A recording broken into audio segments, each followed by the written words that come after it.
sur l'Europe et le constat pour la jeunesse en Europe, constat très simple, c'est que les jeunes aujourd'hui, ils vivent moins bien que leurs parents, qui ont connu eux aussi la construction européenne. Pour les jeunes, l'Europe, qui était à un moment le continent de la jeunesse, le continent de l'espoir, qui permettait l'Europe, l'Union européenne, qui permettait le développement, etc., ce temps-là est révolu. Quelques chiffres quand même, parce que c'est toujours important. 25% de chômage chez les jeunes en Europe, c'est-à-dire 14 millions de jeunes. C'est-à-dire l'équivalent de toute l'Île-de-France au chômage.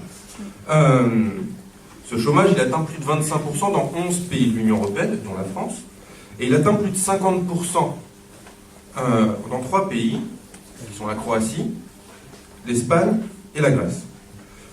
Et sinon, la situation dans l'emploi des jeunes, pour l'emploi des jeunes en Europe, c'est plus de 30% des jeunes qui sont dans l'emploi précaire.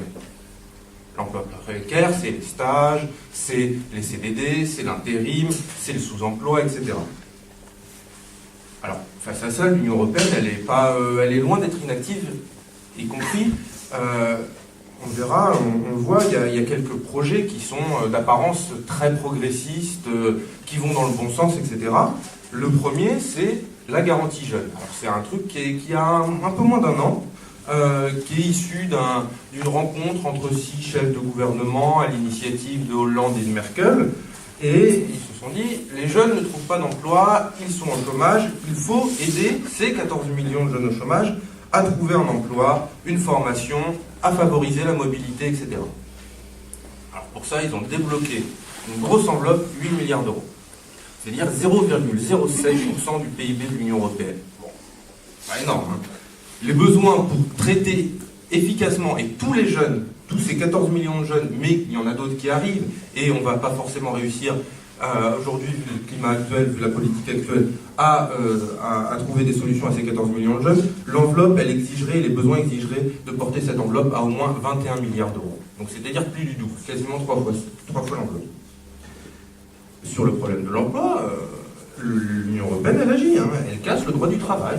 La question, ça touche spécifiquement la jeunesse, parce que la jeunesse, c'est bien, mais c'est jeune, c'est dynamique, bon, mais c'est un peu déboulé, c'est un peu des poids pour une société, parce qu'ils ne sont pas formés, parce qu'ils ne connaissent pas le travail, parce qu'ils sont feignants, les jeunes, et parce que les jeunes, quand même, c'est un peu dangereux. Donc, il faut les aider, donc on va casser le code du travail, et ça va nous toucher directement. L'exemple des travailleurs détachés, juste un exemple, là on a parlé beaucoup, là ça commence à revenir, etc. J'ai entendu Marine Le Pen à la radio l'autre matin qui en reparlait, etc. Il y a des camarades qui sont à la JC en France et qui nous disent, mais moi je fais des chantiers, je suis ouvrier dans le bâtiment, et je croise des jeunes de mon âge, mais sauf qu'eux ils sont polonais, ils sont roumains, c'est ça les travailleurs détachés, c'est-à-dire que c'est des gens qui dans notre travail on touche directement, mais ces jeunes-là qui font exactement le même travail que nous, ils sont payés 2-3 fois moins, ils ont beaucoup moins de droits, beaucoup moins de cotisations pour les questions de retraite, etc. Donc cette casse du droit du travail, elle nous touche aussi directement. Et puis, cette Europe, cette image de l'Europe, ce mythe de l'Union européenne qui est porté en elle l'espérance, les jeunes ils sont conscients que ça ne marche pas, ils sont conscients. C'est pour ça que je pense notamment à la question de l'abstention, qui est quand même un phénomène relativement jeune en termes de classe d'âge, c'est le phénomène de l'abstention, qui n'a pas confondre avec la question de la politisation et de l'intérêt qu'on porte à la chose publique, elle se vérifie. Donc voilà. Mais par exemple, il y a aussi tous les signaux qu'envoie l'Europe, qui sont par contre très, très problématiques. C'était le grand symbole de l'Europe, à un moment ça a été Erasmus.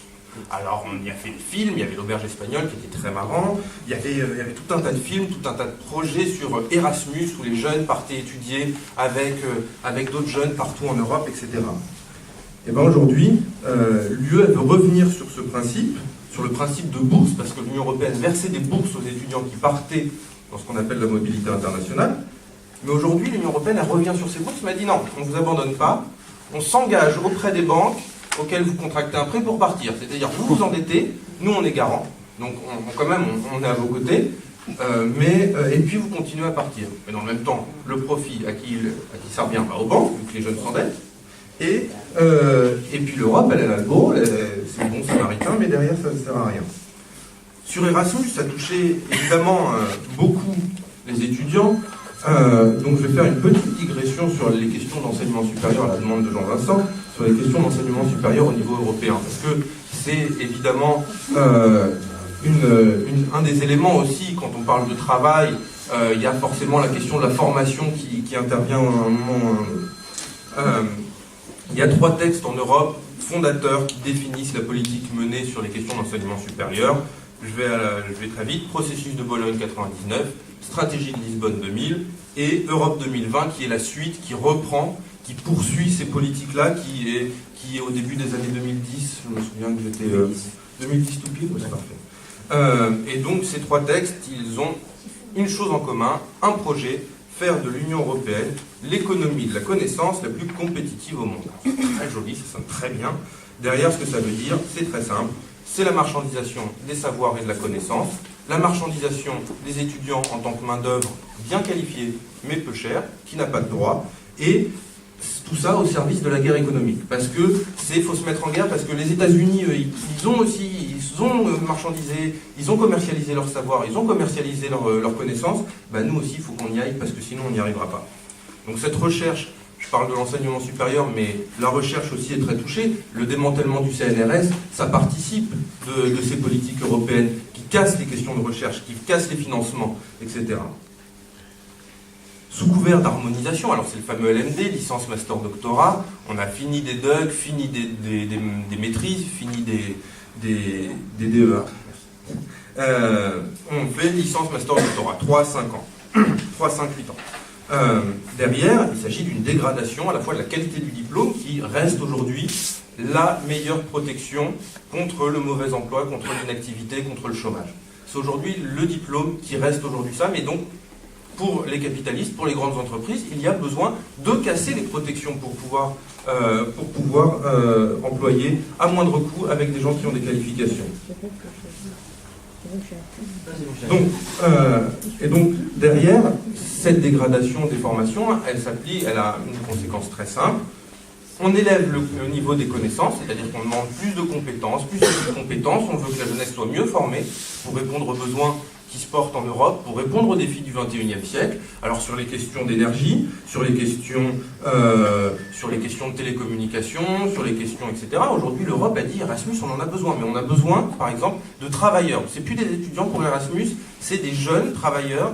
On a 1 million d'emplois, mais on va réserver Erasmus seulement aux gens les plus diplômés qui ont fait des études supérieures longues, poussées, 5 ou 8 ans. C'est ça Erasmus, c'est ça l'Europe aujourd'hui.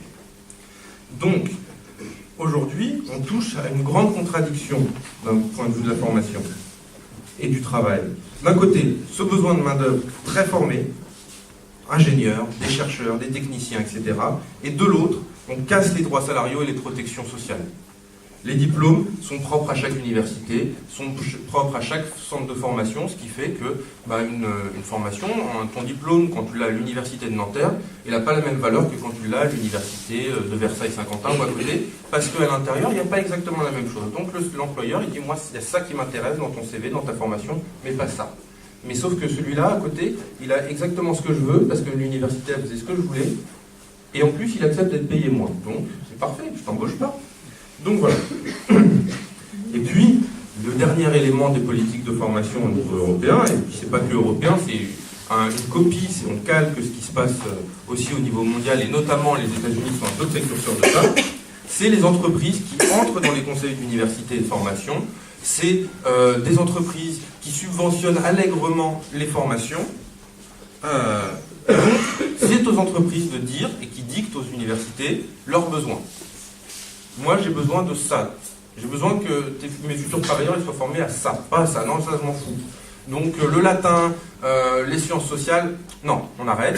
Par contre, de la technologie, des sciences, de développement, etc., de l'ingénierie, ça, on en a besoin. Donc, voilà.